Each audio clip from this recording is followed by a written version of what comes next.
I just go like this. Zoom. Eric's gonna mosh to Treebeard spoken word. Poems or poetry, prose, whatever you want to call it. And the main piece I've been working on for a week. I actually started it when I was with a friend at Taza Place, and there was the worst spoken word I've ever seen in my life. And I was like, yeah, this is even worse than I expected it would be. And like, there's whatever, it doesn't matter. Anyhow, I started writing there, and I was like, wow, this is better than, you know, what these people are saying. So I guess maybe it'll be worth charging people $5 for it. Just kidding. Anyhow. All profits go to Treebeard. Lords isn't paid. Need vinyl. Yeah, I also have some three older pieces that are short. The first one I did like a couple of years ago. It's called A Realization of Mortality. And that's how it starts out, but I'm going to say it anyway. The realization of mortality is sometimes what it takes to get us to actually live. Losing who we love, the things we take for granted today, there's no guarantee that they'll be here tomorrow. I don't know how I'd live without knowing that those I love would die someday. I don't know how I'd live without knowing I would die someday. And that's what makes our lives matter.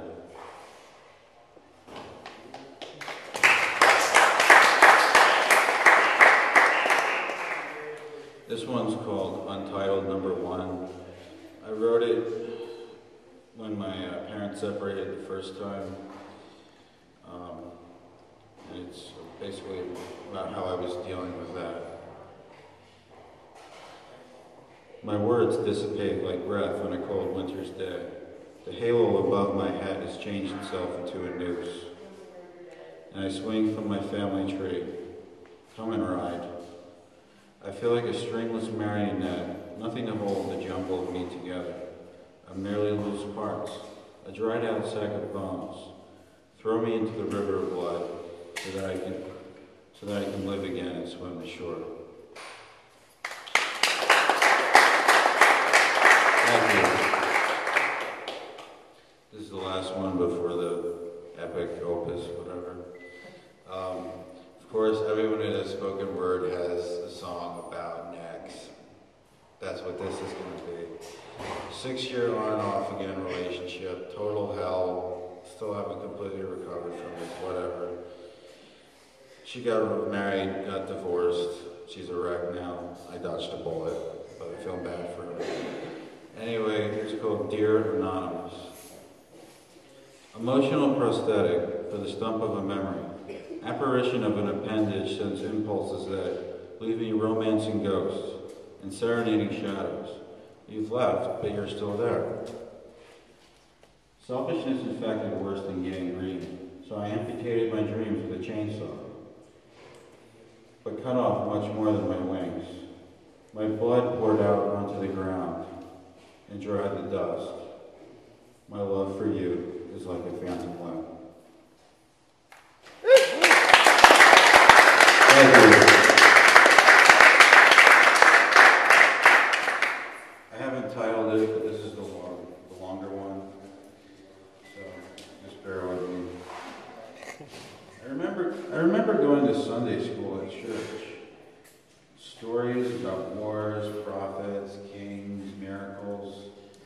I believed them without question. And in this love, I saw in my teachers that made what they were saying real. God's steadfast love endures forever. There's times where I've wished I could go back to then, when things were simple, honest, trustworthy, and pure. Love was real, at least on some level. I didn't doubt its existence, even with everything I saw or felt at home and school. God's steadfast love endures forever.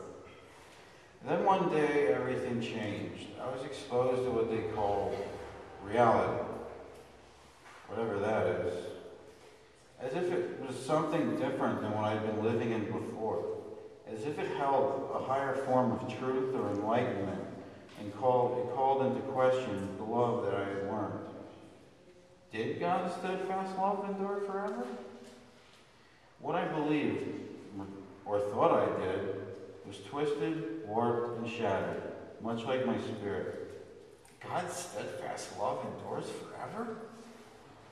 There really aren't too many things like becoming suicidal when you're 8 years old. I could use words to try to explain it, but how many of you would understand? A Sufi poet named Saadi once said, "Who are healthy have no pain from wounds. I shall tell my grief to no one but a sympathizer. It is useless to speak of bees to one who has never felt his life felt their sting. As long as their state is not like mine, my state will be but an idle tale to thee." These questions went unanswered. Philosophies and existential crises in grade school of all places, from trying to reconcile what I've learned with a world that rejected, hated, and wanted to destroy and mocked those who believed in it. I felt betrayed by the songs I sang, the stories written in magic marker, and those fuzzy cloth cutouts that you might have seen if you ever went to church when you were a kid. And those hardback children's books, and cartoons, and videos, and magazines. And yeah, my time in the Christian version of the Boy Scouts. It's called Stockade. It's really lame, of course. What is love? What God is there whose love endures forever? These questions went unanswered, but then I met someone whose life was worse than that of anyone I'd ever met.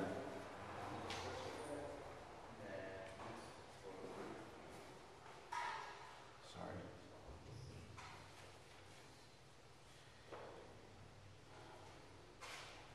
There was a gleam in his eye that I had never seen before. His wife had half her brain removed because of a tumor. His family lost its house, his daughter contracted Lyme disease, and he lost his job. But in spite of all that, there was a life in him that I'd never seen before. Whatever it was that he had, I wanted. Maybe there is a God whose love endures forever.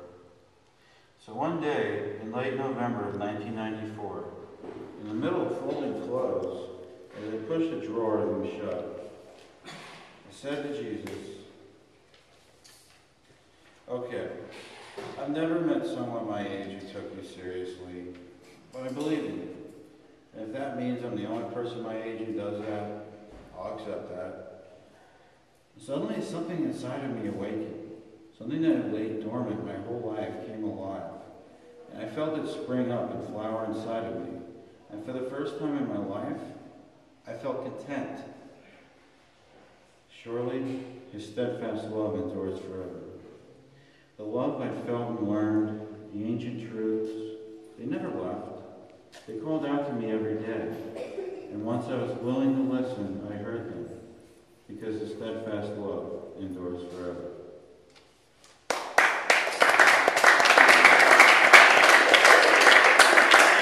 Thank you, everyone. Be sure to check out Captives. I failed.